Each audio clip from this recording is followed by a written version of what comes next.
I'm excited by today's topic, and I did put together a lot. And yeah, it sounds overwhelming. Say a day and a half's worth of content, in 90 minutes. So I've got it. It's just going to be uh, super efficient, and it's going to give you all the bits that you need, and none of the stuff that you don't. There's a lot of things set on time management. What I'd like to do is let me see if I can hit share on the screen, and there you go. I think we're set up. So I'd love to start with a bit of a story. I want to share with the story about a nuclear power plant. So the CEO was running this nuclear power plant, and it was responsible for producing energy for the region. For some reason, there'd been a reduction in the output and the capacity, and it was, only at half of the capacity, and it was losing millions of dollars every single day. And the CEO was trying to find all the experts to help and work it out, and he brought in every type of expert he could get hold of, and they couldn't figure it out. It was still at half capacity, and it was losing millions of dollars. And then he got hold of this consultant. This consultant come along, and he put his glasses along, and he walked along the power plant, and he got out his hammer, and he was just tapping pipes, randomly tapping a pipe here and tapping a pipe there. After about 20 minutes of tapping these pipes, he gets out some red sticky tape, and he puts a big red cross over one dial. And he says to the CEO, he said, "Hey, if you change this dial here and the pipes leading into it, your plant is going to be back at full capacity." And so sure enough, the CEO got to work, and by the end of the day, they replaced that dial, and the plant was back up to full efficiency, making significantly more money. And the CEO said to the consultant, "Hey, well, thank you. Send me your invoice." So the invoice, the consultant sends in the invoice, and the invoice, is $100,000. And the CEO was like, he's fuming. He's like, "You were here for 20 minutes, and you're charging me $100,000.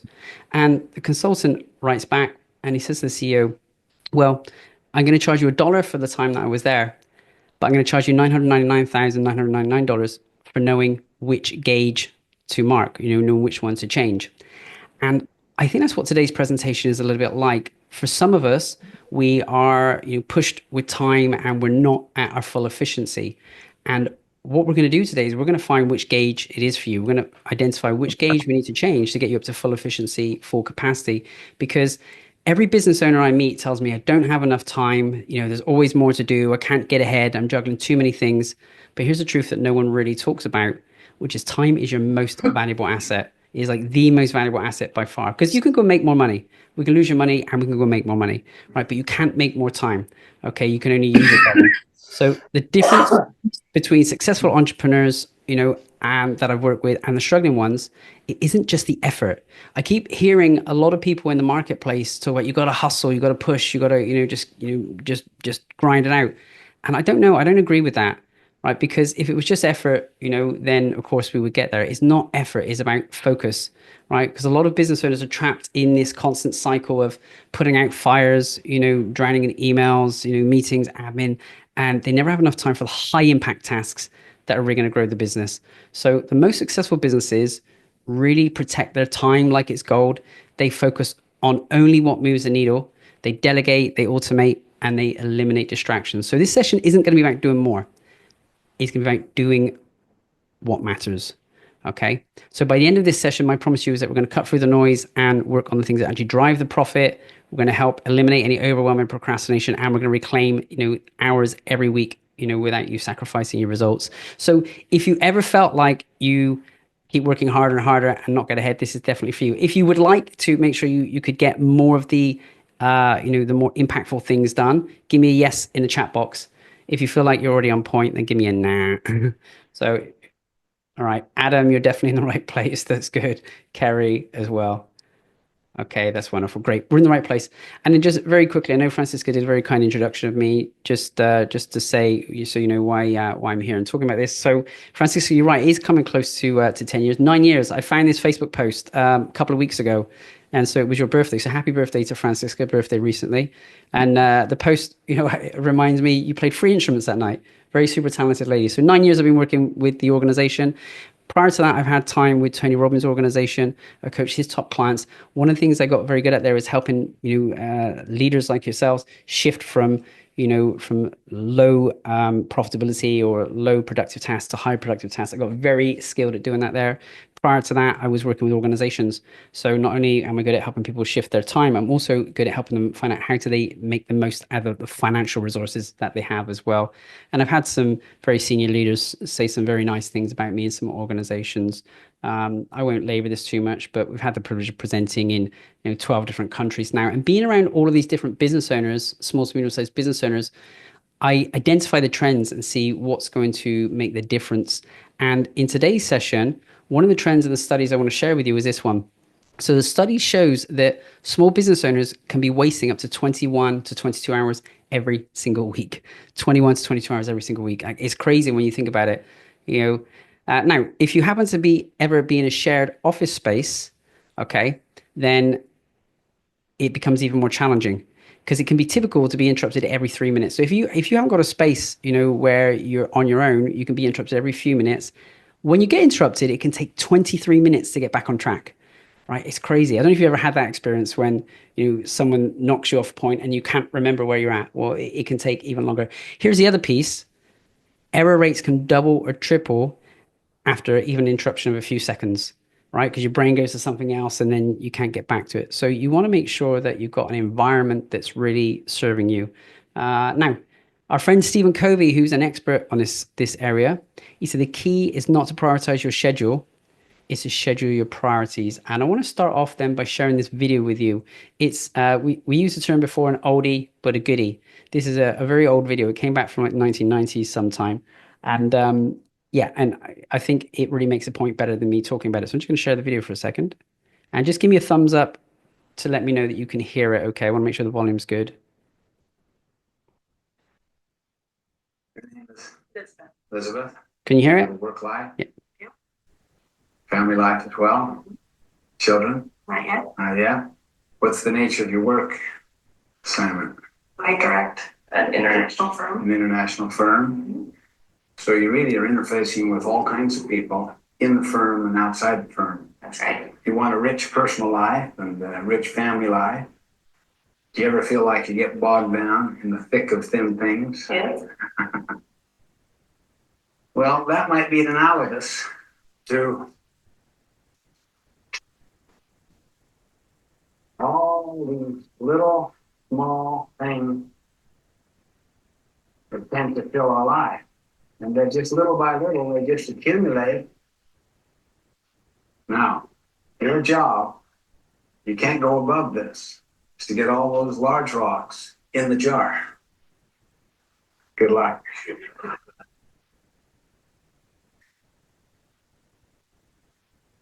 What's that one called?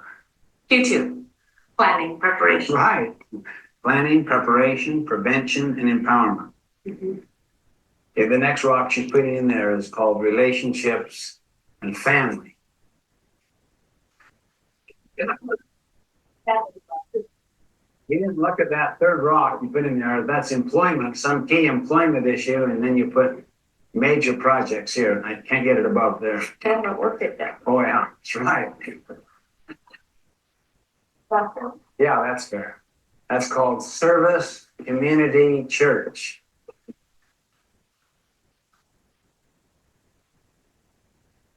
Do you ever feel like this? Yes. How many feel like this? By moving the little things around, you might squeeze in one more of those big major things. It's almost, wow. But it doesn't fit, force it. Here's something that's called urgent and important. It's a quadrant one thing that is blindsiding you, that it's your biggest client, that if you don't get back to that client now,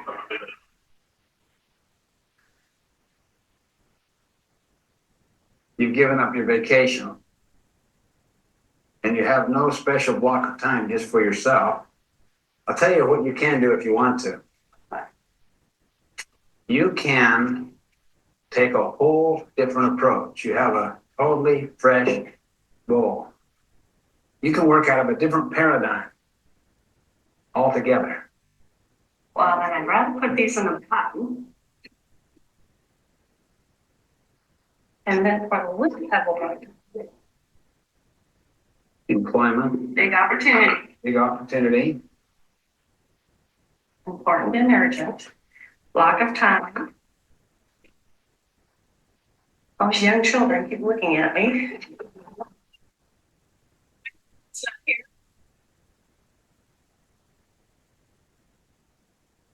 No, don't leave in there.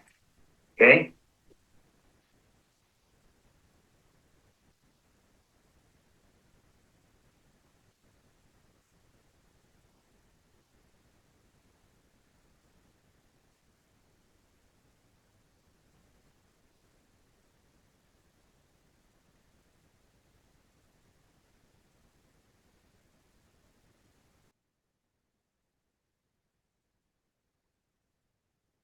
There you go.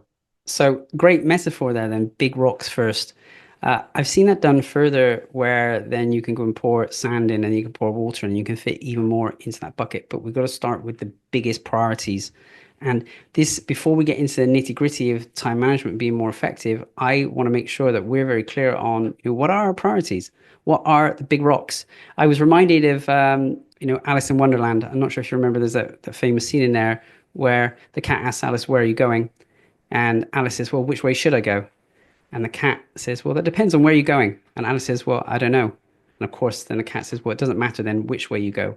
So if we're going to be very effective at our time management, we need to be very clear on the direction that we're going. I've had the privilege of working with some very senior executives, some world-class athletes, and one thing they all have in common, particularly when they're effective around time management, is they start with the end in mind. Okay, so one of my clients was a world champion athlete, and it was always her goal to be the world's number one. She couldn't be world number one in one sport, so she switched sports and became world number one there, right? It was always her objective. She knew she was going to become the world's number one, in a sport. There's a great book on this topic as well, and it was by the Olympic athlete who got gold medal in the rowing Olympics. And of course, he knew that his end, his vision was, will it make the boat go faster? Everything in his life, all his time management was filtered through the question, will it make the boat go faster? And if his friends or family said to him, "Hey, do you want to come down the pub? Will it make the boat go faster?" No, I don't want to do that. What a great way to manage your time. "Hey, do you want to come do an extra training session? Will it make the boat go faster?" Yes, I'll come and do it. So everything's filtered through that. So we got to start with being very clear on what is your end goal? What is your end vision? And so one of the things I work on with my clients when we get started is we pull together a one-page strategic plan. If you don't have one of these for your organization, I'm going to recommend this is the first thing we start with, because you're not going to be able to ask yourself a question, will it make the boat go faster? You're not going to be able to prioritize very well unless you know where you're going. What's the top of that mountain for you? So you'll notice this page, there's quite a few things on here, but I want to focus in on the thing in the bottom left right now. It's called a BHAG, or a big, hairy, audacious goal. It comes from, I think, originally Jim Collins. And the idea of a big, hairy, audacious goal is us having this vision in the future, this thing that we want to go towards that probably seems beyond where we're at right now. It probably seems beyond being feasible, but is that thing that we want to get towards. So a good example of this, whether you love or hate the guy, is Elon Musk, right? You ask him what his big, hairy, audacious goal is: to occupy Mars. Everything he does is really all leading to that purpose, to be able to have humanity get off the dependence of one planet and be on two planets, right? I had a client who was a physiotherapist, and he was busy. He was doing 2,000 appointments per year, and his big hairy audacious goal was to be able to do 2 million appointments per year. Now that seemed very impractical when he could only do 2,000. He was at capacity, but what happened very shortly after that, once he had that big vision, he could start filtering his time towards that goal. He went and got into aged care homes, and in each aged care home he had several physios. So then he realized that was a way to do it, and he got multiple aged care homes. So by the end of the decade, he had 100 team members. They could each do 2,000 hours each, and that was his 2 million appointments per year. Okay, so start with that end in mind. Have a very big, hairy, audacious goal. Have a clear future, clear way that you're going. And part of this process then is, one thing to have the big, hairy, audacious goal. The important piece is, you may have some ideas in your head right now, but I really want for you to realize that writing this goal down or writing this vision down is super important. There was a study done by Dr. Gail Matthews out of Dominican University in California, and they found that people who actually wrote their goals down were 39.5% more likely to achieve them. So if you have a big, hairy, audacious goal and you haven't written it down, well, we really need to do that. That's step one. Step two is we need to tell others, because the second part of this study, they found that Individuals who wrote their goals down and sent progress reports to an external partner were 76.7% more likely to achieve those goals. So if we're going to be effective at our time management, our productivity, we've got to get very clear on this big, hairy, audacious goal, and we've got to write it down, and we've got to communicate it to other people. So the first thing I want to do in this session, before we get into the specifics of how we make you more productive, I want to make sure that you've got a very clear vision of what it is that you want to achieve. What is it that's going to help your boat go faster? And so some of you may already have an idea of this, and that's great if you do. And some of you may be thinking, well, what is it? What is my vision? Where do I want to go? And we're just going to do a short process, maybe 3-4 minutes, where we just get a visualization of what that is. So if you can, you can just plant your feet firmly in the ground and just shake out any tension that you may have coming into this call. And then if you need to, whatever you need to do, just shake all that out and get comfortable in your seat. Feet planted firmly in the floor. Put your hand on your chest, on your heart. Close your eyes. And I get you to take 5 deep breaths in and then 5 deep breaths out. So as you breathe in, I want you to fill up with anything that you need, confidence, certainty, excitement for the future, and let go of anything you don't need, any fear, anxiety, doubt, whatever it is. We'll just do those 5 deep breaths together. So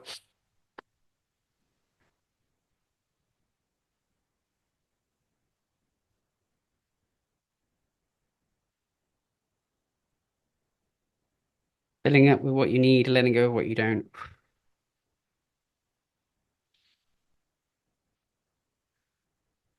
And just do one more. Keep your eyes closed. With your eyes closed, you can relax your hand and put it next to you if you want. And you just imagine that you have a bubble around you, and this you're safe and protected in this bubble. And this bubble is going to allow you to go anywhere that you want. So you're just going to float up out of your body, and you're at the top of the room, and you could look down at yourself down there, and you can see yourself, in the room. And you keep floating up higher. You're going to float up all the way above the neighborhood that you're in, all the way above the city that you're in, all the way above the state. Keep going all the way up above the whole continent, right up there, all the way above the whole of the earth. And you can look at yourself all the way down there in the distance. And from up here, I want you to notice that there's a direction that's the past for you. So if you can right now, just physically point, where's the past for you? Physically point, which direction is the past? Okay, wonderful. Once you're clear where the past is, I'd now like you to point to where the future is.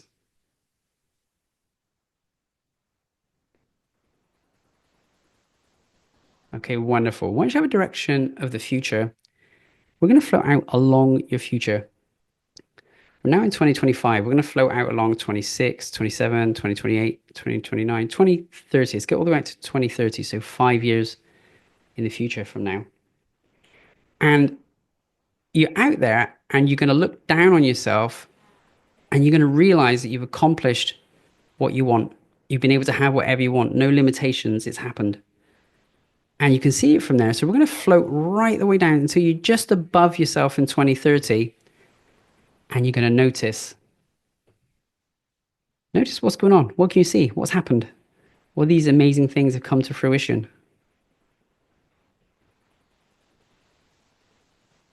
Who's there with you?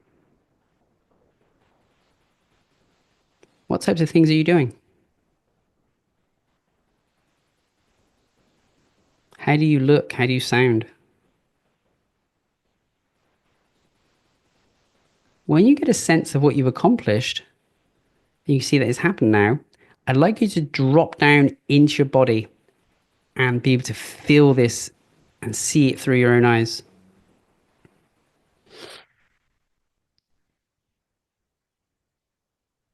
Let that feeling wash all over your body. Times it by 5, times it by 10. When you get that real sense of what it's like to have accomplished this now, I'd like you to look back along your timeline to 2025.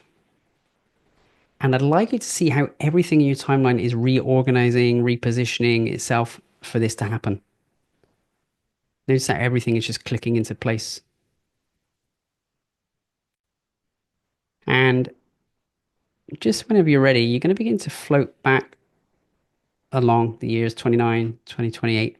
and just notice all the things that are changing, all the things that are happening along the way until you come all the way back to 2025 and you're back floating in the room above where you sat. And I'd like you to float down into your body whenever you're ready and just take your time to open your eyes, stretch, take a deep breath, do whatever you need to do. Okay, welcome back. Okay, so did you get a vision? Could you see what you wanted in the future? If you did, maybe give me a thumbs up. So, yeah, I'm seeing some nods, some thumbs up. Okay, that's great. That's the important piece. Now, I think what we might even do is I might just stick you into a quick breakout room. I hadn't planned on doing this, but I think it's important that you can share your vision. What did you see in the future? What could you create? And let me just see if I can quickly do that. Or Francisca, if you're there and you can do breakout rooms, that Yep, would be I'll do it. awesome. How many people would you like in a room? Let's do. We've got 20 people. Let's do 5 groups of 4. Let's do 4 in the room, and we're going to spend 30 seconds each to explain. What do we see? What is in our future? If we could do that, that would be amazing. Yeah. So we have 4 into each room. There you go. Yep. You join the room, and we'll catch you in 3 or 4 minutes. All right. Looks like we still got John and Rob. Do you still need to join a room? Are you here with us? Can you hear us? They are in different rooms, so it's actually okay. There's just 3 in some of the rooms. Oh, yeah, that's okay.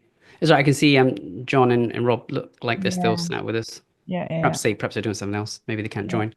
I hadn't planned to do this, but I think it's actually important that they get to speak it out and share what their vision is, what they can see. Yeah, I can see John just says he can't join. He's unavailable, so that's all good. Oh, yep, no problems. All good. Good to have you here, John. As long as you got a vision for yourself, you know where you're going, you know what that big vision is for you. That'd be awesome. Now, one thing I never like about Zoom is when you screen share, it doesn't let you show your mouse so you can change things. Yeah. To show where the mouse goes, you mean? Yeah, the mouse is so you want to click to, see the chat or close a pop-up box and you just see you Yeah, that's true. I'm gonna take a photo at the end of everyone too, when everyone has the camera on again. Yeah, awesome. That'd be great. And Francisca, you probably have a very clear vision for your future. You know where you're going? Yeah, I definitely do. Yeah. For pretty much, I usually do it for all areas. So business related and then family, personal life, which includes adventures. Yeah, awesome. So I have the categories, and yeah, I generally revisit this quite a lot. That's great. And, It's so important. vision board next to where I work and all that too.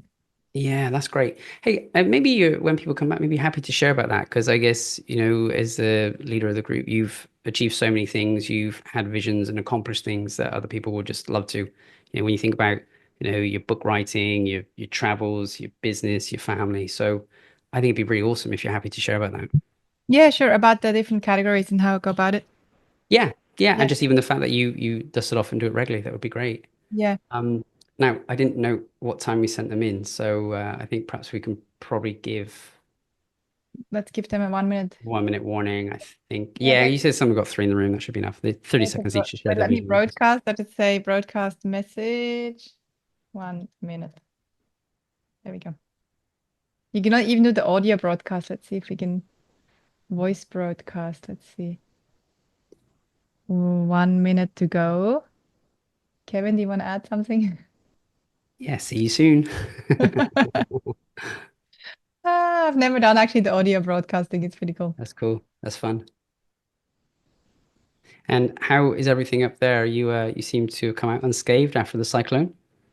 Yeah, you know what? It never really turned into a crazy cyclone here.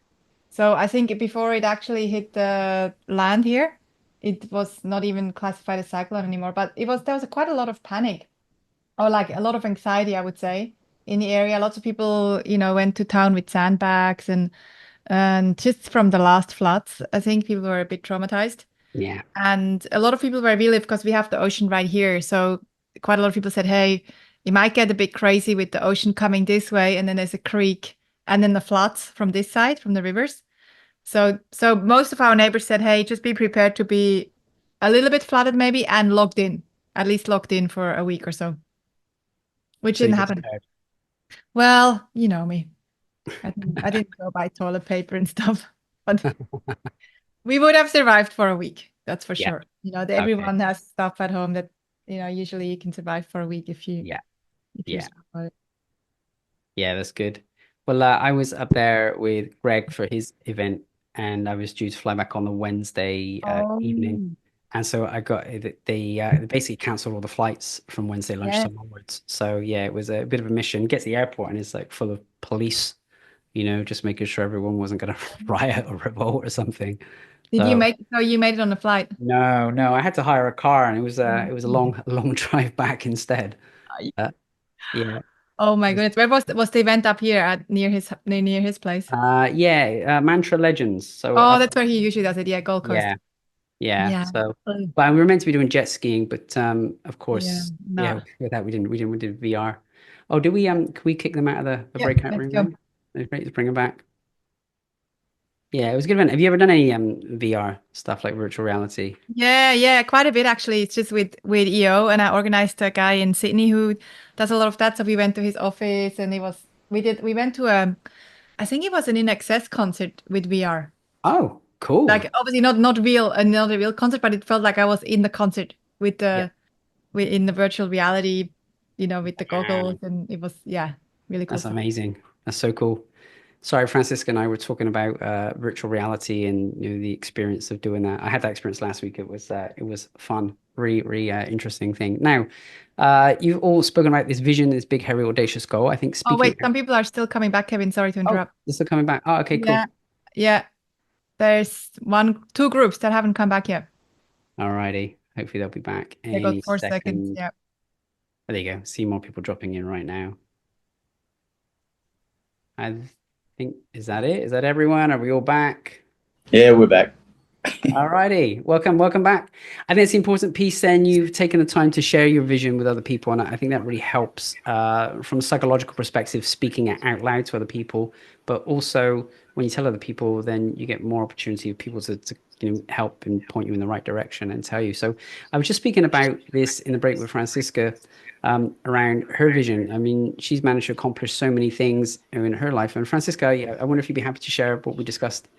Yeah, of course. So what I said to Kevin, and there's a bit of feedback. So if everyone could just go on mute, I think that would make the sound a little bit better for everyone. Thank you. So what I shared with Kevin is that how I've been doing it for a long time is just I see life in categories. Guys on this call will love the categorization of sorts. So I've got compartments. So there's obviously the business compartment, family, lifestyle, personal. And so I have the big goals for each of those, for each of these buckets. And I revisit this quite frequently. I just look at it. I've got the vision board also according to these buckets. And I've even put the vision board as my screensaver here. So that's the same vision board that I've printed out. That is also next to where I work here. And so I just see it a lot, and it's quite interesting. I also use Evernote. I know our members know this. I use Evernote a lot for planning, and I have folders from like 15 years back with just a year on it, 2021, blah, blah. And if I go back to, even 10 years ago and I look at the goals from 2015, for example, a lot of it has happened. So pretty cool. Pretty cool. I love it. What an amazing example. Thank you so much. And so what I really like about that example is that you've got a visual reminder of it, on your phone as well, and in your environment. That really helps with decision making. We're talking about time management then, is about where we put our priorities. If we've got a constant reminder of this vision or this thing that we're moving towards, it becomes very easy to make the right decisions. When that's in a distance or far away and we don't really know where we're going, then of course, how do we manage our time? Because we're not making decisions in alignment with where we want to go. And when we spoke about the idea of writing things down, then this one-page strategic plan can be a very useful tool for you in your time management, because once we have this big, hairy, audacious goal, we know where we want to go. Well, then we can do this thing called chunking. Chunking is the superpower of people who are very good at time management, because if I looked at that big vision right now, some of you may see that vision and be scared. It's too big. How am I ever going to get there? right? There may be that fear or that doubt coming in. Well, and that's where it helps to chunk them. Because if we can break that and say, hey, well, if I want to be there in 5 to 10 years, where am I going to be in 3 to 5 years? Where am I going to be in 1 year? And then if we know we're going to be in 1 year, where am I going to be next quarter? If I know I'm going to be in the next quarter, well, I can set a goal and a target that I'm going to work towards this month. If I know I'm going to be this month, I can set something for the week, for the day, and even we'll get down to like, for this block of time. Then everything that we're doing is going to guide us towards this bigger vision. So chunking is a superpower. For people who feel overwhelmed, normally it's because they don't have the chunk right. They're either seeing things too big, I don't know where to start on eating this elephant, or they see like too many things and they don't know which one to start with. So we've got to get the chunking level right. I think this physics video I found online really is just a powerful metaphor for this. So I'm just going to share one more video with you. About playing with dominoes. What you may not know is that a domino can knock over another domino, which is about 1.5 times larger. So what I have here is a chain of dominoes. Each one is 1.5 times larger than the previous one. And the smallest domino is about 5 millimeters high and 1 millimeter thick. And I will carefully place it.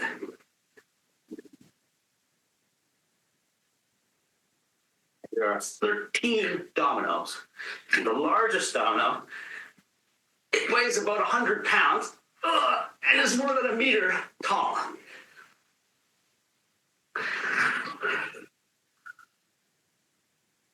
Ready?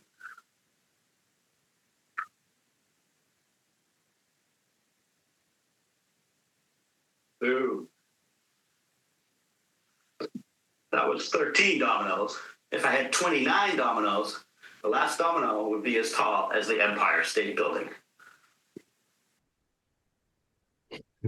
Boom.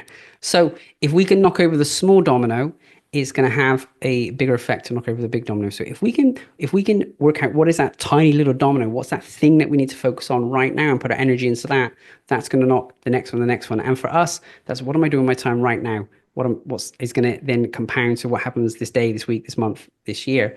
And so there's an amazing book on this whole topic, and the book is called One Thing. Right, and it's by Keller and Papsan, and they ask this question, which is so critical. You can take a screenshot of this or write this down. They ask, what's the one thing that you can do this week, this month, this year? So what's the one thing that you can do that by doing it, everything else would seem easier or unnecessary? It's a really important question to reflect on, because we can look at our weeks and we can be so busy trying to do all these million things that we think we should do. But if we can get very clear on what's the one thing that will make everything else easier or unnecessary, and we focused on that, it's going to make the biggest difference, right? I want to say this, and you can write this down if you want. If disproportionate results come from one activity, then you must give that activity disproportionate time, right? So it's not about being balanced. I think in this, a lot of people talk about balance in time management. I actually don't agree with that. I think if we know that there's one thing that's really going to help make the biggest difference, we go all in on that and put our effort in that. Now, that may mean other things get, dropped, but is okay because they're not as important. They're not going to move the needle towards that big vision in the way that you want. Okay. So we can shift that question. We can change it. We can ask that this week. Hey, what's the one thing this week? We can ask that, hey, what's the one thing that we can do today that by doing it, everything else would seem easier or unnecessary? And we can even do that now. Hey, what's the one thing right now that if I did it, it would make everything else easier or unnecessary? Mark Twain says it this way: the secret to getting ahead is getting started. The secret to getting started is breaking your complex and overwhelming tasks into small, manageable tasks, and then starting on the first one. Has anyone ever read the book or seen a TED Talk by Sean Akor? He talks about the happiness advantage. And so the one thing here that Mark Twain talks about is the idea of starting. Sometimes the biggest problem for us in time management is actually just getting started. And Sean Akor talks about the idea of activation energy. And so he really wanted to go to the gym, right? But he'd find his alarm would go off in the morning and he'd think, oh, I've got to pack my gym bag. I've got to get my protein shake. And of course, by that point, his brain goes too hard and he stays in bed, right? It doesn't happen. So what he realizes he needs, if he wants to be more effective, he needs to make it easy to start that one thing. It makes it easy to do the thing that's important to him. And so what he did is the night before he packed his gym bag, put his protein shake, next to the bed, and then he slept in his gym gear. So when the alarm went off in the morning, he got out of bed, put his feet in his shoes, grabbed his bag, and he was by the door. So within the first 20 seconds, he's already in motion and happening. He's got that motion. When his brain said, I'm tired, go back to bed, too late, he's in motion. So if we can make things easy to start, so if you need to do something, do you have things around you to make it easy to begin? The other thing, we could flip the other side of this, because sometimes with time management, it's not about just getting started, it's actually stop doing things that aren't serving us. So one of the things that he found is he really is a researcher, and he wanted to come home and read research papers. But he would come home and the remote control would be there for the TV, and he'd press the TV would be on, and then the whole night would be gone, and he wouldn't do any reading. So what he realized was if he took the batteries out of the remote controller, put them in the other room in the bedroom, when he came in at night and he sat down and got the TV controls to press it to turn it on, the TV didn't turn on. He then think, oh, I got to go to the next room to get the batteries, too much effort. And his research papers there, he would just pick up his research papers. So what we need to think about from a time management perspective then is if there's something that's important for you to do, how do you make it easy to start? And if there's something that, is stopping you or distracting you, how do we make it difficult to do that thing? Now, in the case of a phone, I guess, we've got a million things we can do, turn off notifications, those types of things. We'll get into that a little bit later. So if we're going down this route of chunking, then we get the big picture. We can focus on what we want in the quarter, the month, the week. We can get down to the smallest task. We want to really make sure that we're focused and efficient on that. So this one's probably one you've heard before, Pomodoro technique. And I think this is a way that we can get focused on that most important task and have no interruptions. So the idea of the Pomodoro is that the peak of our concentration is around 22 minutes. After 22 minutes, our ability to concentrate becomes less and less. Around about 50 to 60 minutes, our brain is probably at the lowest capacity it can be. So what Pomodoro does, it taps into that psychological principle and it says, hey, we're going to set a timer for 20 to 25 minutes and we're going to focus on one specific thing. We're not going to allow any distractions in. And when we focus on that one thing for 20 to 25 minutes, we move very quickly. We give ourselves, the focus to get it done. We can then take a breather for 5 minutes, go and do something else, right? Go and make a cup of tea, do something active, juggle some balls, do whatever you need, and then go and do the same thing again. Now, we talk about this as a pattern. We can do this for 3 or 4 times, and then we take a longer break, okay, for 15 to 30 minutes. And we find this is a way to really make us most productive. So if we know what our one thing is and we can focus on it uninterrupted, we're going to have the most progress and the most momentum. Now, why does this Pomodoro work? What does it do? It really helps improve focus. It minimizes distractions. It finds ways to help us prevent the burnout. I know I've had times in my life where I'll just sit there for hours on end because I feel like I just need to keep going. It doesn't work. It's not productive to do that. Pomodoro keeps you accountable. You set yourself a task and a thing to focus on for 25 minutes. So you're purposely working to not be distracted. I don't know if any of you have ever done that. You picked up your phone and before you know it, half hour, an hour is gone. And it's like, oh, where did that time go? It can be so easy to get sucked into the algorithm. Pomodoro boosts motivation because you're making great progress, and it taps into the Parkinson's law. Now, you may be familiar with Parkinson's law. Parkinson says that work expands to fill the time available for its completion. So if you give yourself a month to do something, guess what? It will take a month. If you give yourself a week to do it, guess what? It will take a week. If you gave yourself 25 minutes to get that thing done, guess what? You get it done in 25 minutes. So here's a question for you to reflect on. Where are you giving yourself or your team too much time? Where are you giving yourself too much time? Is this something you've been meaning to do, but you've given yourself too long of a lead on it?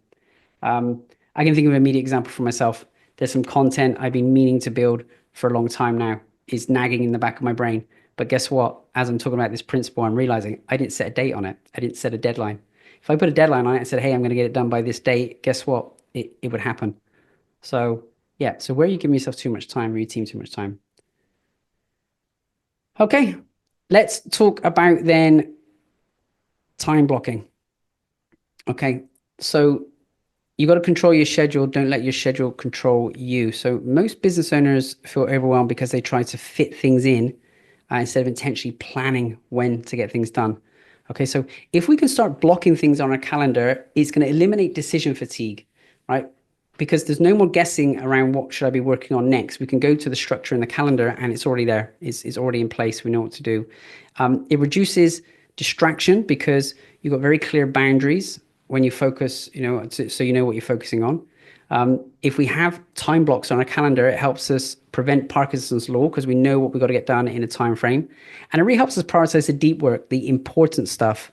Okay, so it ensures the high impact tasks get done, not just the urgent ones. Some people resist structure, but I want to tell you in this case, structure actually means freedom. Okay, when you block the important tasks, when you block those big rocks, you block that one thing in your calendar, then you actually get more flexibility in the rest of your day. So if you haven't done this, and I think we do this in one of the basic bananas modules around your ideal week, right? The ideal week is really about time blocking. So you can use a template like this where you just set up your hours down the side and your days across the top, and block off the important things. Now, when we talk about the idea of the one thing is like the most important thing that's going to move you forward. We should ideally put that at the beginning of the day when your energy is the most and the highest. We can block that in there. So you notice it's just an example for me. I've got blocks in there, important things like health time, relationship time, time with the kids. I know that I want to block time when I speak to clients and in time when I really focus in on marketing and strategic pieces. So this is like the structure of the week. So if someone comes and says to me, hey, Kevin, I want to speak to you between 9 and 11 on Monday morning, the answer is going to be, well, no, I'm busy that time. That's when I do my strategic planning. So make sure I'm focusing on my highest priorities, right? If someone wants to speak to me, then I can put them, in the block there where I'm having client time. I think that's it. So yeah, having a time block. So I think if you could plan out this, if this is an assignment you take off the back of this call, map out what would your ideal week look like. When are you going to be doing delivery stuff with clients? When are you going to be focusing on the marketing or the sales or that project, or that thing that you need to build? The important thing about this as well is batching similar things together. The idea of like context switching and moving from one thing to another, it really slows us down. So if I'm trying to do client delivery calls and then they're mixed in with doing some marketing, it's two different parts of my brain. So try and switch between the two. It doesn't make it as effective. So try and block similar tasks together. Definitely block in time for planning and definitely block in time for recovery as well. So yeah, so time blocking could be a very useful thing for you to do that.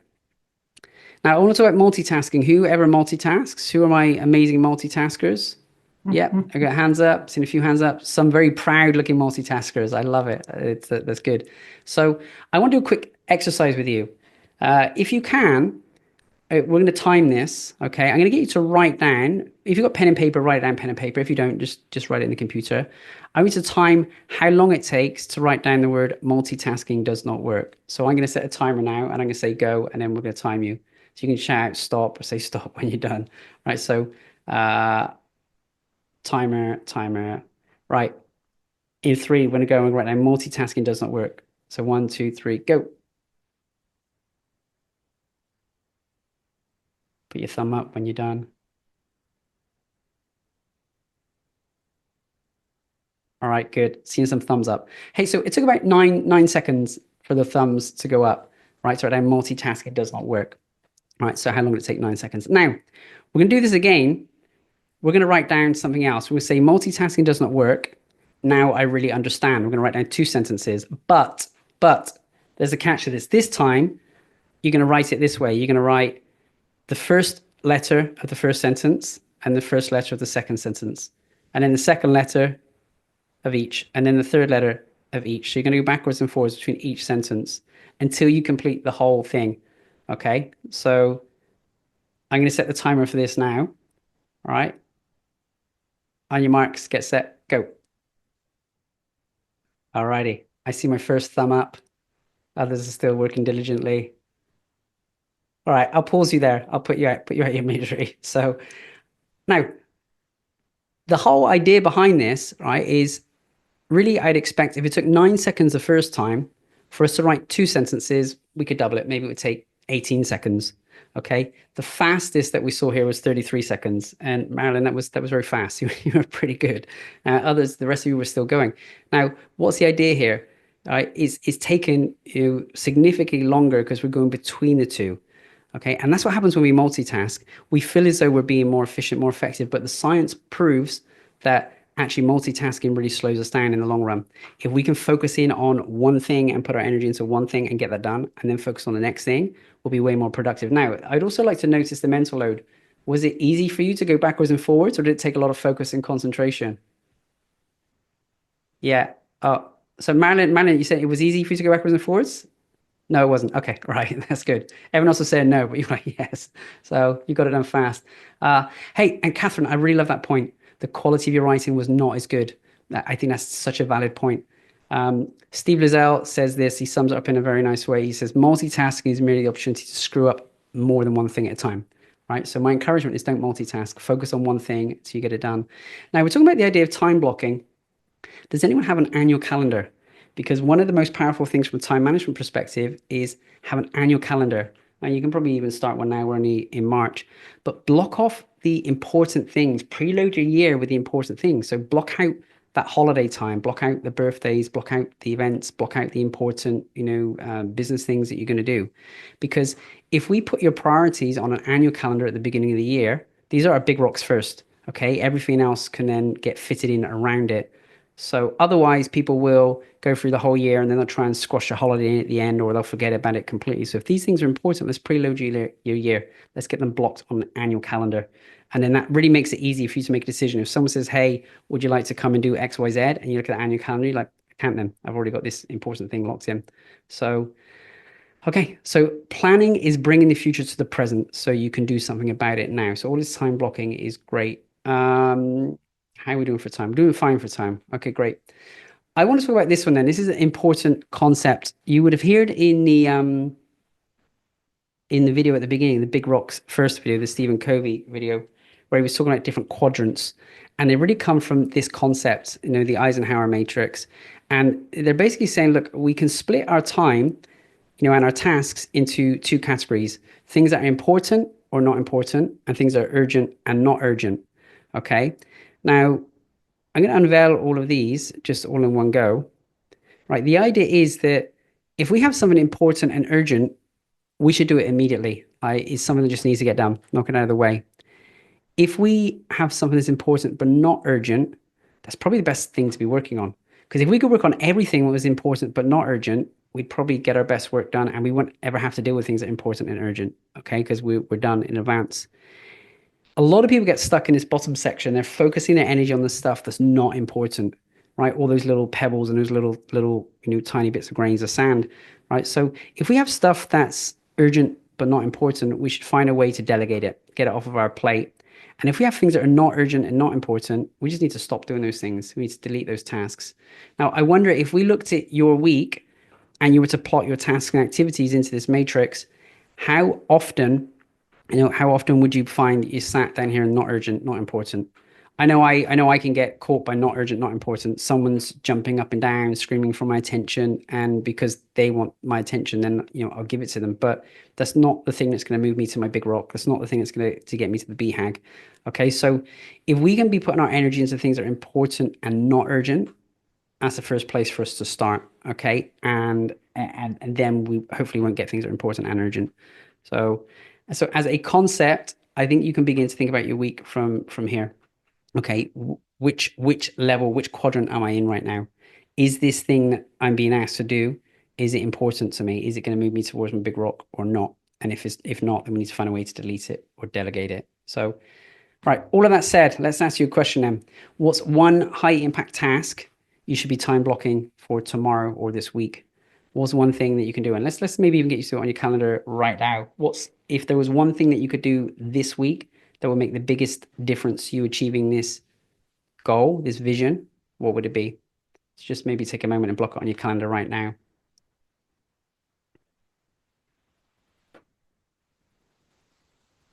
The vision that we had made before.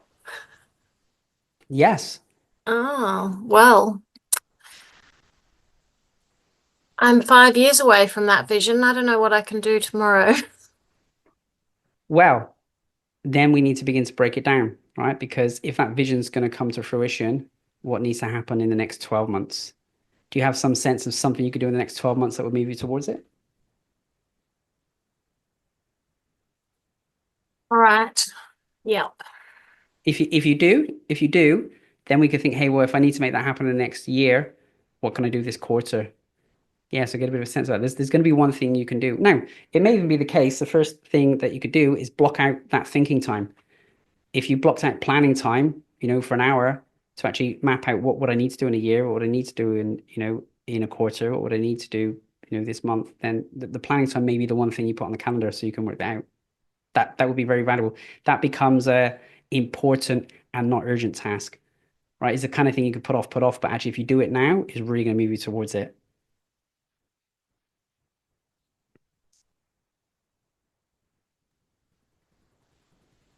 Okay. Right, thank you. Once you're done and you've got something blocked on your calendar, give me a yes in the chat box. And if there's a question, was there a question there? Yeah, Kevin, I had a quick question. Yes, Gav. Mate, have we got any sort of sheets, or is there an app, or is there something that can sort of guide you through that reverse system of, is there like I know there's a million sort of downloadable sort of goal sheets for that, but is there something specific you recommend or use that takes a bit of the thinking away? Yeah, sure. Yeah. I can share with you the templates I've shown in here. So that 1-page strategic plan, I'll make sure that we send that to everyone at the end of the call, and then any other templates that we've shown on here as well. So if you've got that 1-page strategic plan, that's great. And then the other one was the Excel or the Google Sheets, where it shows the time blocking, so you can put your own time blocks in there. So yes, happily I'll send all of those across at the end. Thanks, mate.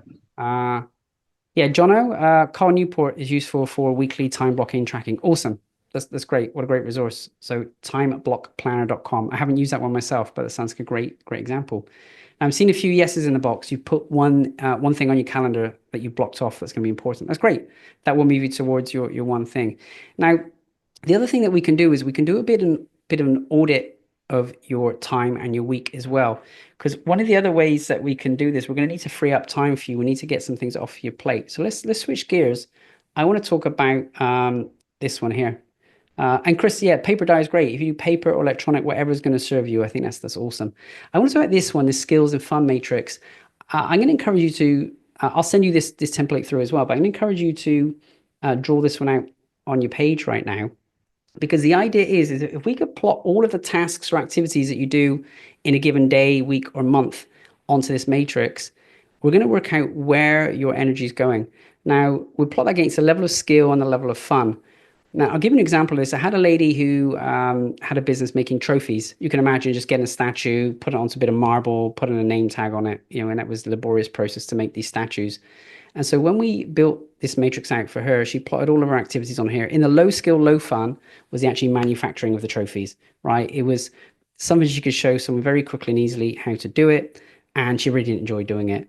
Okay, low skill, low fun. She spent a lot of time doing her bookkeeping and admin. For her, again, it was a low skill. She could hand that off to someone else, and she really didn't enjoy it. Where she had high skill, high fun was doing the marketing and the sales. Okay, so at one end she had accounting and bookkeeping and making of the trophies, and at the other end was marketing and sales, and a few other things scattered in the middle. Now, you can imagine anything in that low area that you're doing, we need to find a way to get it off of your plate. Now, with her, we managed to get an intern to come in. So I think they were effectively free. They were doing it for work experience, and they were making the trophies. So that saved her time and money there. And then she outsourced her accounting to a bookkeeper, right, and got it off her plate. Now, that saved half of her time because she had extra half of her time. She could re-put her energy back as this high skill, high fun. Now, you imagine what happens if you double your amount of effort into sales and marketing, what happens to the business?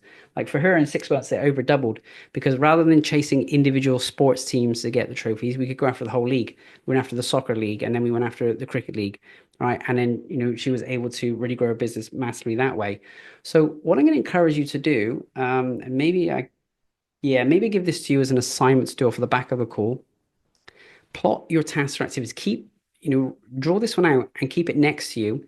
And during this week, everything you do, every task that you do, just plot it on here and ask yourself, is it high, medium, or low skill, or high, medium, or low fun? And just plot it on here. And by the end of the week, we'll have a very good visual representation to identify what we need to get off your plate and what we need to be doing more of, right? This high skill, high fun, you're going to get paid more for doing it. You can enjoy it more, so you're going to be more fulfilled and moving towards the things that you want. If we can get the low skill, low fun off your plate, awesome. Now, I know some of you are thinking, right, well, that's great, Kevin, but how am I going to get this low skill, low fun stuff off my plate? Then there's 3 things we can do. We can delete, automate, or delegate. Okay. Now, by deleting it, we can look at this thing and say, hey, do I really need to do this? Is this adding value? Right. And so I can take a look at my week, for example, and maybe I have time in my week where I'm, recording the podcast and putting the podcast out. I can actually ask the question like, is this actually making a difference? I put in all this work, all this effort, is it building me more leads, more clients? And I could maybe come to the conclusion, I spent thousands of dollars on this, thousands of hours, and I'm not getting anything out of it. Delete. I'm just going to stop doing that. It's not going to get me some outcome. Right. So we can look at things and say, hey, do I really need to do that anymore, and question that. The second thing we could do is automate. Because if we can put a system in place for things to happen magically, then it saves our time. I'll give you an example. I had a guy I did this with. He runs transportation out of one of the major airports, and he had team members sat there late at night, waiting for people to arrive off for late flights. But what we managed to do was automate the check-in process. So when these customers arrived late at night, they could press a button on the iPad. The iPad would print the ticket, and then they could go to the bus. So he saved himself millions of dollars every year because he didn't need someone sat there in the crazy shifts because there was an automation there. We can think about automation now. We've got a lot of AI tools. Can we begin to automate some of the things? We have tools which we can talk about a little bit further, like make.com or Zapier. So rather than doing things manually, can we have an automation set up so things that you need get delivered to you? Some of these things can be simple. I spoke to a client yesterday and I asked him how was his weekend. He said, oh, it was great. I spent the weekend catching up on my admin. And when I inquired further into his admin, he was doing a lot of manual stuff for his bookkeeping. He was manually typing things in. Now, of course, I made him aware there's a tool that you can have for free where you can take a picture of it, scan it into the system, and then it automatically codes things for him. So that would save him, rather than it being a whole weekend of him doing his admin, he'd probably be down to, a day or half a day because there's, a tool there, an automation. So can we leverage some AI tools to automate? Then the third thing, if we delete things and automate them, then we start to delegate. Now, I know some of you on here will probably already have, assistants and VAs, but delegating is super powerful. We don't always need to spend a fortune on delegation. We can go and find a lot of freelancers. We live in a gig economy now. There are people there who will just, go from gig to gig, from job to job. We go on things like Upwork or onlinejobs.ph, and we can go and get people to do tasks for us. Give me a yes in the chat box. How many people are already using things like Upwork or Fiverr on a regular basis? No. Right. I can highly recommend it. There'll be things that you're doing that we can get off your plate. For me, it's been a godsend because I mentioned the podcast just now. It is valuable to me. I really enjoy it. There's a valuable process. So I couldn't delete it or automate it. There's certain parts of automated, but I can delegate it. So things like video editing, audio editing, not my skill set. It's low skill, low fun for me. I can outsource that at a relatively low cost, and it just gets done. So if we can use things like that, it's great.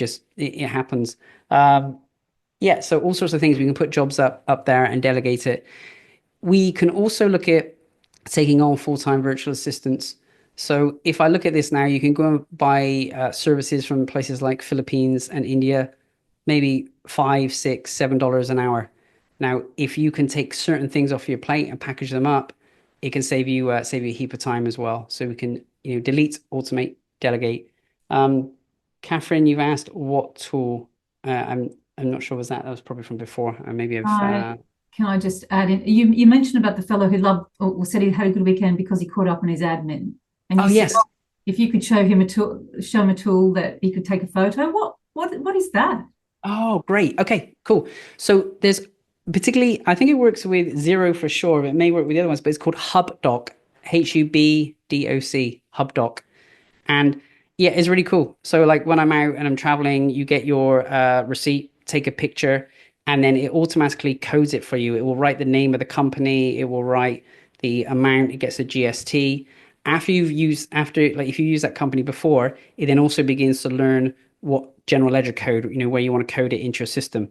And so then, of course, when you log in, it's just there, it's done. So you approve it, it goes into Zero, and then automatically you can, Zero does this thing where here's the expense, here's the receipt. Oh yeah, they match. Green, they're green. You just click OK.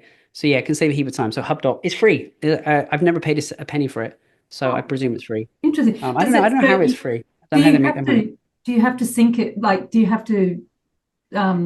What's the word I'm looking for? How the two Zero and HubDoc would work.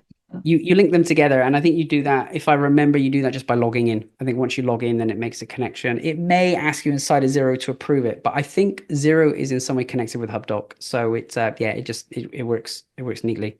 So yeah, I can recommend that. So that's good. Saves a heap of time, and there's no end of these things as well. We can identify more and more of these things. So if we look at the tasks that we're doing, if they're in that lower quadrant, then let's look and see how do we delete, automate, or delegate. So that's good. Sorry, Kevin, can I just ask a question which might be very obvious to everyone? Yes. With the high and low skill, is that it requires low skill? Like, for example, that example that you used of just physically sticking on the trophy onto the piece of plastic, that's something that I guess doesn't require very much skill to anybody, or does it refer to actually me having low skill in that particular task? Yeah, it's the task. What's the requirement? So I would think there's something that you're very gifted at and very good at, and it's the thing that only you can do in the business. That's high skill, right? If it's something that you can get anyone else to do, then it's a low skill. Yeah. So like the bookkeeping. Now, bookkeeping isn't particularly a low skill because someone needs training and experience in that, but it is low skill to the extent like I can pass it off to someone else, right? There's certain things in the business. So for me, I can probably hand off marketing aspects. Okay. I can probably even hand off some of the sales aspects of my business. But the deep transformational work I do with my clients to help them shift and change, I can't just go and get someone else to do that, right? It's taken a lot of training, a lot of education, a lot of experience, thousands and thousands of hours and thousands of clients to get us. I can't particularly hand that off. There may be a handful of people who can do that, but not so many. But I can hand off the bookkeeping. I can hand off the video editing, the audio editing. I can hand off the website updates and all those pieces, the website design, like all that, that's lower skill because I can get someone else to do it. So I'd imagine there's probably a piece for you that you think, hey, that's me, that's my genius, that's the thing that I can do. But everything else, if it's something someone else can do, then it comes in that lower skill. Hopefully that answers it a little bit better. Yes, it does. Thank you. Okay, good. Any other questions on this? This one tool, if I didn't do anything else with you today, but I just did this tool, it could be the very thing that unlocks, big progress for you. I would plot everything on this matrix and just start getting everything out of that low quadrant. Just find a way to move it on, because then it frees you up to do the higher value activities. So that's good. Chris, 80% of our week is on the growing and producing side of the business. The 20% is admin sales stuff, which actually is the stuff I enjoy. Oh, you actually enjoy the admin. Okay, that's interesting. I didn't often hear it that way around. Do you know what? So you just nailed it though when you just said the time that you spend with your clients, you can't delegate. You can't really delegate that. And so for us, there's the actual growing of plants and all of that stuff. Eventually, I'd like to be able to delegate all of that, but we've got to build a business first. And so I think that's where we're at. We're just, we've got 6 people working for us doing various little things. They work a day a week or whatever. But no, anyway. It sounds like you got it. It sounds like you're happy. So that's good. Yeah. Kevin, can I just ask one question, please? In the matrix, so are you filling in different tasks into those squares? So if I filled out that matrix, I'd have a whole pile of different tasks in those squares related to what they are. Yeah. That's right. And so you may have one task there, which I think we were talking before, weren't we? Maybe the cleaning of the driveway, as an example. Now, you can do that, and you can probably teach your sons to do that or someone else to do that. But then I think you spoke about the complexity of maybe some of the certain carpets that you clean. Well, that may be harder to outsource because of your years of experience. So that may be a higher skill. Right. Yep. And then when we think about some of the admin things that you have to do, maybe you need to, pay suppliers or, do your accounting. Do you enjoy that? Don't you enjoy that? Probably not. Right. So that will end up in the low quadrant. Yep. Ultimately, if I could move all of you into the area that was the highest skill, therefore where you get most paid and you were the most fulfilled, your whole business will transform, because then you're an area where you're going to make the most profitability for the business and you're feeling the most fulfillment. I think that's like at the heart of everything. So yeah, whatever we can do to move you there, all the better. And now I appreciate we're going to need to delete, automate, and delegate as a way to get you there. Any other questions on this one? Anything else? Because I'd really love to make sure everyone's got it. No. So ultimately then, this matrix kind of overlaps. There's another 2x2 matrix on here. There's a book called The Big Leap by Gay Hendricks. And you would have heard the term from that. He talks about your zone of genius, right? And so he's taking a similar concept to what we've just done, but he's saying, look, really, I want to move you out of this low area where you're at the zone of incompetence, right? So others can do these things. Just get them off your plate. Yeah, it's not really that interesting for you. It's not the best use of your talent or the best use of your time. And then, we also have this zone of competence, so you can do these things well, but still not the best use of your time. Okay, so we get others to do that. Then there's the zone of excellence. So you can do these things well and you can make a great living and people really want you to stay here, right? So Gav, in your case, that maybe you have this excellence, you know how to take care of these properties and clean the carpet in the driveway is better than anyone else. And that's okay, but that's going to stop you from really getting into the bigger place of growing the business, like the zone of genius, where the things that you're uniquely suited to, your special gifts. If we can move you all to high, where your highest, is your highest fun, the highest paid, and that's your zone of genius, the thing where you're very uniquely suited, then you're going to have a very fulfilling life, a very fulfilling career. Now, in all of this, a lot of what I'm talking about then is I'm encouraging, in many cases, we get things off your plate. We start to hand them over to other people. Okay. And I know there's a lot of challenges around that psychologically, emotionally. There's so many obstacles we run into from a beliefs perspective. But I want to share with you this book called Buy Back Your Time. And it's by a guy called Dan Martell. Really great book. He talks about this idea of buying back your time. And he says, look, if you can write down these things, you don't need to write these in the chat box, but write them down for yourself right now. Work out how much do you earn per year, okay, from the business. So what's the income that you can take from the business? And then divide that by the number of hours that you work, okay? And then divide that by 4. So give you an example. Let's just say you earn 100,000 from the business. On average, people work 2,000 hours per year, and then divide that by 4, right? So what he's saying is, hey, if I work, 100,000, earn 100,000 a year, divided by 2,000, divided by 4, it's $12.50 per hour is my buyback rate to buy back my time. So if there's any task that I'm doing that I can pay someone else $12.50 or less to do, I should hand that over. I should just pay them, right? And then that will get us a 4 times return on investment, right? That's why we divide it by 4. Because if we do that, we're effectively saying 4 times $12.50, we're worth what? Is that $50 an hour? Yeah, 50. We're worth $50 an hour. And if we're worth $50 an hour in the business, if we get rid of these $12.50 tasks or less, then we can do more work at the $50 per hour to drive our revenue or our income, right? So if you just do that for yourself, work out what your number is. What is that hourly rate? And then think about what are the tasks you're doing in your business that are below that rate that we can outsource. These are the ones that we can start with. Does that make sense? Are there any questions on that one? Yeah, I'm seeing some nods. Okay, right. I've thrown a lot of concepts and ideas at you. Let's go with some more. Yes. Why buy 4? Well, I want to make sure you got a 4 times return on investment on this, right? In theory, I could just say, hey, you're worth $50 an hour. So anything that's worth less than 50 an hour, you should outsource.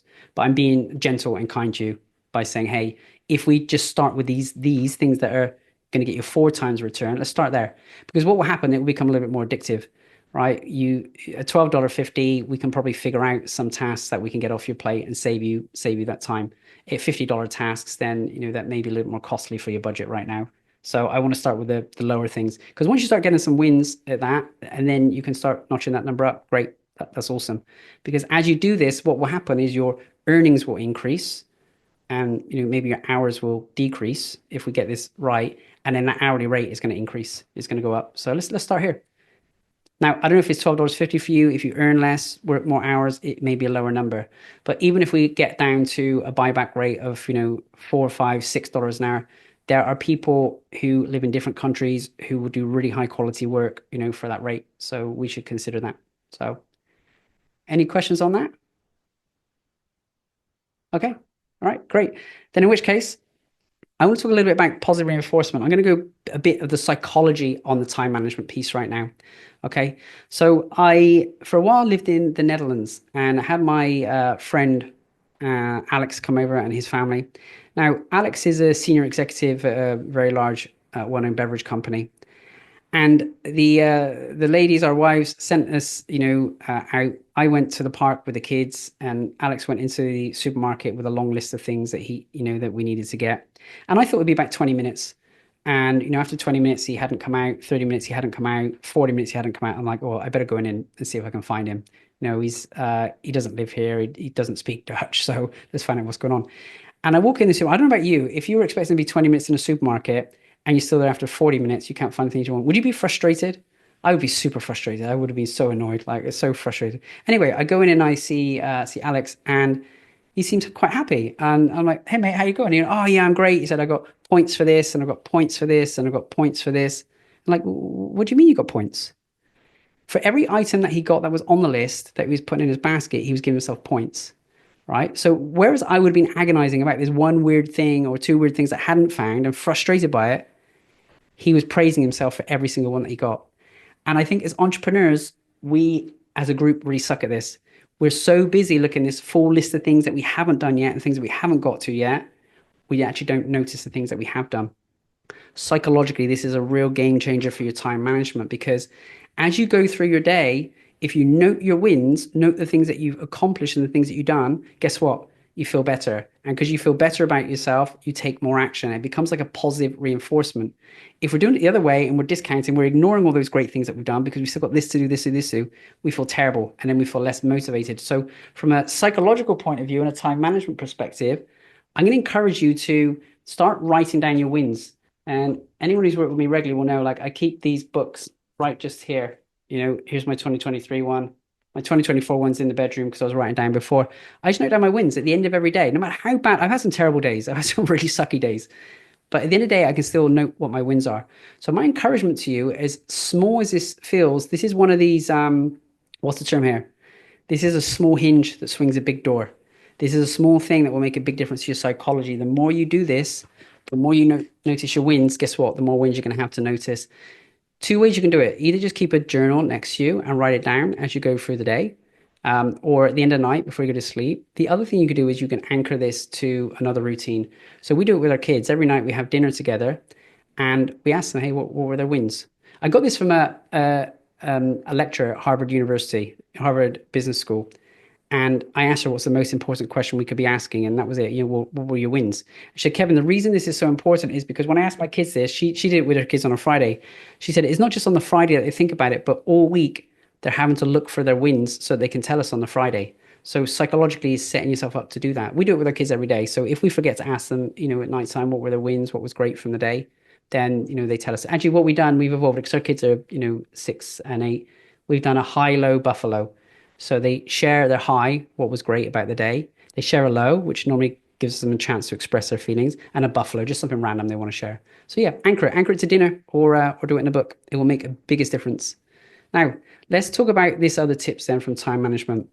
Steve Jobs, he's noted as someone who's had major success in the world, but his thing is that he said no a lot, right? So when he returned to Apple in 1997, he took the company from having 350 products back to just 10 products. So from 350 back to 10. He was a no man. He knew what his big thing was. He knew what his big rock was. Okay. And he focused on that. He got rid of every other distraction and just honed in and focused on the thing that was gonna work. So some of you need to get comfortable with saying no more.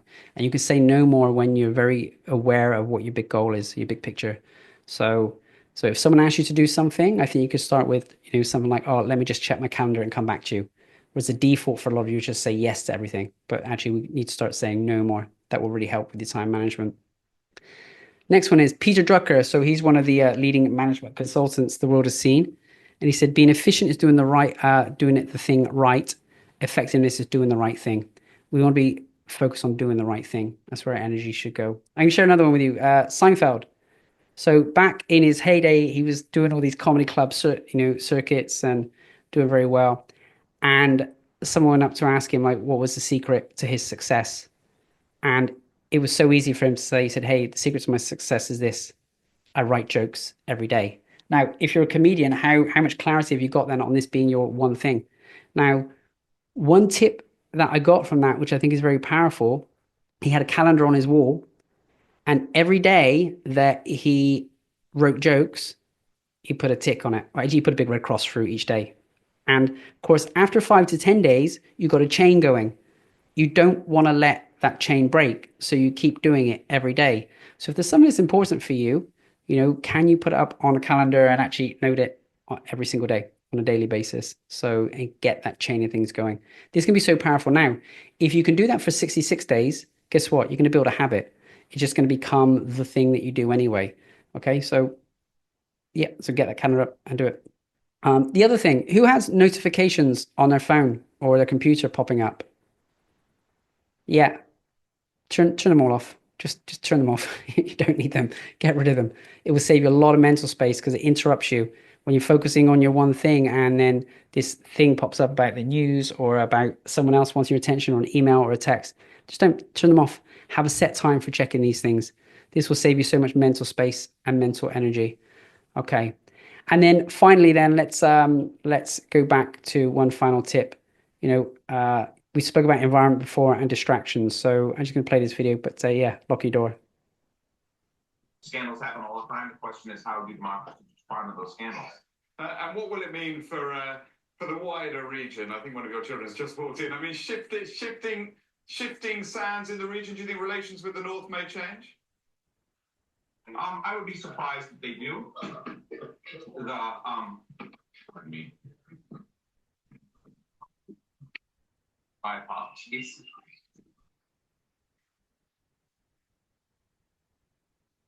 Region. My apologies.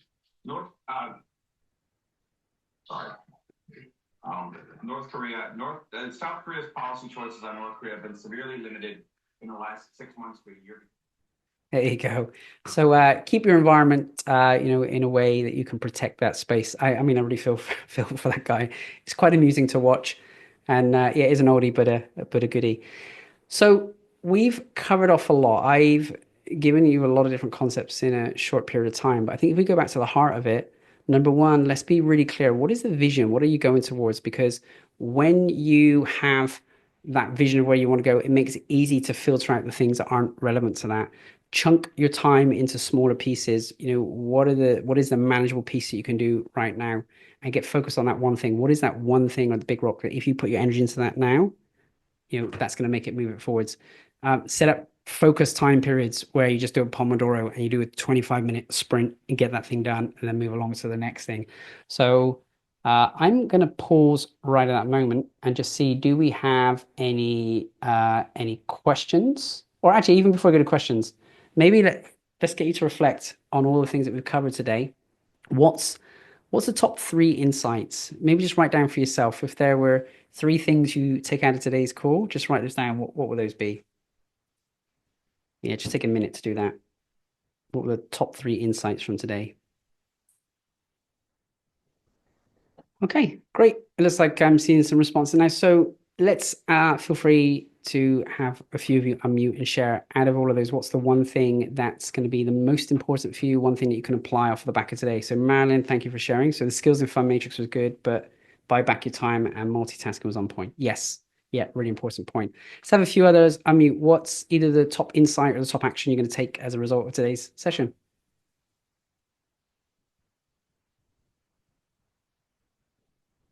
Don't be shy. Who's going to go first? Yeah, write down your wins. Jono, this is a game changer. Yeah, Adam, definitely block your time. Chris, Pomodoro. And Chris, thank you for staying up so late. I really appreciate it. That's awesome. Yeah, Pomodoro. Pomodoro makes a big difference. Planning time in the calendar, not just in my head. Oh, Catherine, game changer. Okay. Yeah, clear vision, clean vision, definitely.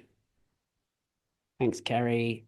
And yeah, big annual wall calendar, definitely so important. Did we have any other questions? Anything else we can clarify?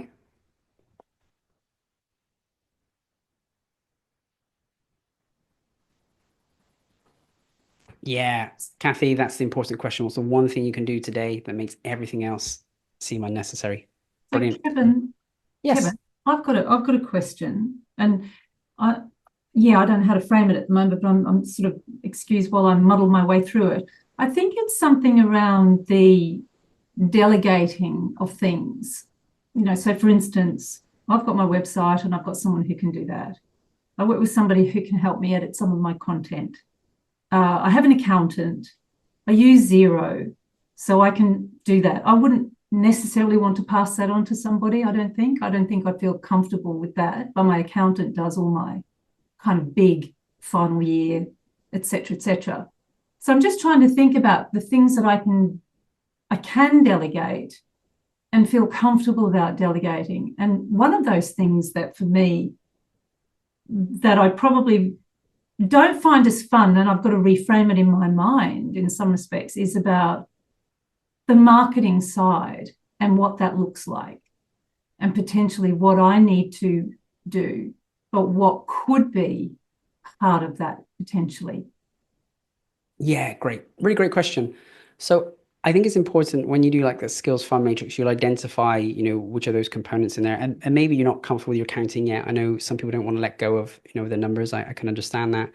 I'd like you to think about this. It's called the 10-80-10, right? The idea that if we're going to give a task over, we spend, 10% of the task gets done by us. We set the strategy. We set, here's what needs to be done, how it needs to be done. Then we hand it over for that person to do 80% of the work. And then we do the final 10% as quality check, quality control. Now, if that person's done 80% of the work and you just got to do the final 20 to make sure it's good, then great. You just save yourself 80% of the time. So there may be things you feel uncomfortable with handing over, but hand over a small part of the task first and build trust. Can that person do that well? If they can do that well, then great. Then give them a little bit more. And they give them a little bit more. So it's not like the case you go, hey, here's have all of my accounting, off you go. Maybe give them a little bit, give them a task and teach them and train them. Because now you may not want to get rid of that, and that's okay. It's entirely fine. But some of the marketing pieces, you certainly can. Now, you're not going to go and say, hey, do all my marketing strategy, but you can take the concepts you're learning from this program. And let's just say, for example, you've done module 4 and you understand about funnels, you understand about an opt-in sequence. Well, maybe you can give that to a technical person. I've got my marketing assistant. I can be very clear with her, hey, I want an opt-in sequence. Here's what we're going to have in the opt-in sequence. We're going to have, here you go. You can have this report in your opt-in sequence, right? So I can say to her, hey, I need a cover and I need a QR code. She knows how to do covers and QR codes better than me. She can do that component, right? And then I can say to her, hey, well, we're going to have a nurture sequence. Once people click into this and do this, there's going to be a nurture sequence, right? Here's the structure. Here's what we're going to have in each of the nurture sequence. And I can lay it out for the number of days. And I can let her go into a first version of writing it. When she writes it, it may not be to my standard or maybe quite my brand voice, and I'll spend 10% tweaking it. But it's much better that she does the first pass and then I do the final tweaking, right? So there's certain things that are, higher risk to hand over than others. I think with all of the stuff I've learned, I can't just trust that she does a good job and sends it out, because the reality is she doesn't know my customers in the way I do. She doesn't know my language. So I have to be that quality controller and check in the end. So long-winded answer, but I think 10-80-10. Spend 10% of your time, getting them set up, let them do the thing, and then spend your time reviewing it, quality controlling it. And I think the biggest challenge in this is just overcoming the belief that they're not going to do it as well. Once I let go of that belief, I realized that actually there are things that they do better than me. I ask them for the outcome. Here's the outcome that I want. And, sometimes they surprise me. They come up with things that, that I never would have myself. So long-winded answer, Catherine, but hopefully it hits the point of your question. Yeah, thank you. Okay, good. Any other questions? No? Since I put this report on the screen, then it works very well. If you haven't downloaded this one before, I'm going to encourage you to do it. So there is a section here on time and how to be more effective with our time, but there's another 6 areas that's going to help you maximize your profitability as well. So download that report. It's got some of my best thinking from over the last 2 decades on how to maximize your profitability. So you can either go to profit.gifts and grab it, or just scan the QR code there. And outside of that, given that we're here and we're connected through Basic Bananas, if anyone would like to discuss any of this further in relation to their business and how to maximize the profit in their business, I'm happy to spend some time with you, with my compliments. So feel free to either scan that QR code there or message me at kevin@profithive.com.au. Otherwise, I think we've landed this plane right on time. So important with the time management program to finish on time.